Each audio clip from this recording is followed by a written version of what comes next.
What about Sean Payton? Did he strike you as somebody that was fit for the Oh, media?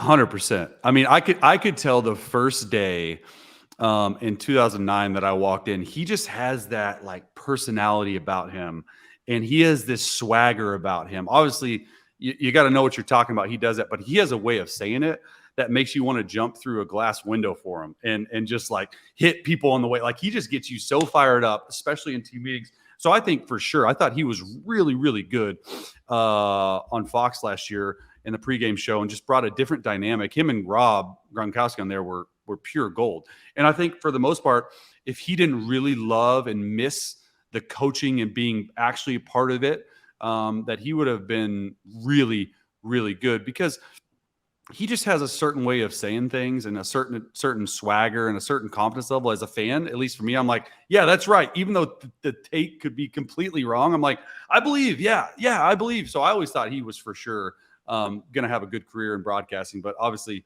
I mean, these coaches now, I mean, you look at even Urban Meyer, right? He did Big Noon Kickoff for a while, went back and like, no, I love coaching. He's retired like 4 times, and everyone knows what happened in Jacksonville. But these coaches that get into it, you got to really love it because they really miss the grind of coaching sometimes.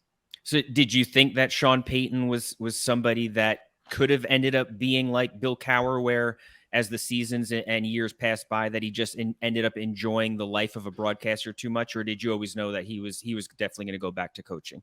I always knew he's going to go back to coaching. He would text me even last year in Fox like, hey, there'd be some games where we have questionable clock management, throughout the league or with the Chargers. He's like, what are you guys doing? Like, da, da, da, da. So like, I could always tell, like for him, it was like, he wants to be a part of it. And he was always going to go back. It was like, hey, let me take a year off.